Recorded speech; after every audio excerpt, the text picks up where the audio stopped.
பார்க்கலாம். 40 ஆண்டுகள் முடியாமலேயே 40 ஆண்டுகள் முடிந்ததாக அரசு கவனத்திற்கு எடுத்துச் செல்லப்பட்டிருக்கிறது. இப்போது வணிக மையத்திற்காக 76 லட்சம் பொது நிதியிலிருந்து வழங்குவதற்கு நடவடிக்கை மேற்கொள்ளப்பட்டிருக்கிறது. நாங்கள் கேட்பது 3 மாடிகள் அதில் இருக்கிறது.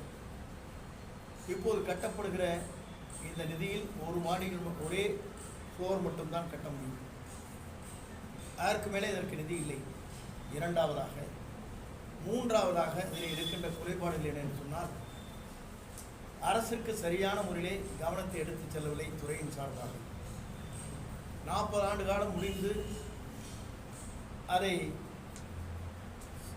ஸ்டெபிலிட்டி இல்லை என்று ஒப்புதல் வாங்கி அதற்கு பிறகுதான் இடிக்கப்பட வேண்டும். ஆனால் 27 ஆண்டுகளிலே இடிப்பதற்காக டெண்டர் விடப்பட்டது உண்மையிலேயே துறை அமைச்சருக்கு கவனத்திற்கு எடுத்துச் செல்லப்படும் என்பதை நான் இந்த நேரத்தை தெரிவித்துக் கொள்கிறேன். ஒரு பக்கம் இடிக்கலாம், ஒரு பக்கம் கடையை கொடுக்கலாம் என்று 2 கடிதங்கள் கொடுக்கப்பட்டிருக்கிறது என்று சொன்னால், துறை எவ்வளவு தூரமாக மெத்தனமாக வேலை செய்கிறது என்பதற்கு இது ஒரு எடுத்துக்காட்டு என்பதை நான் இந்த நேரத்தை தெரிவித்துக் கொள்கிறேன்.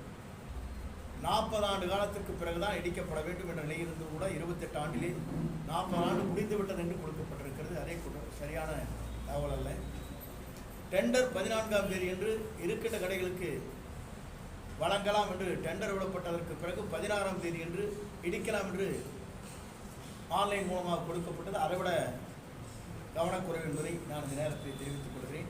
16ஆம் தேதி டெண்டர் இடிப்பதற்கு, 14ஆம் தேதி இருக்கின்ற கடை ஏலமிடலாம், 30ஆம் தேதி இடிப்பதற்கு ஒப்புதல் வாங்குவதற்கு 30ஆம் தேதி தீர்மானம் கொண்டு வந்து அதற்கு நிறைவேற்றுவதற்கு நகராட்சி ஏற்பாடு செய்யப்பட்டிருக்கிறது.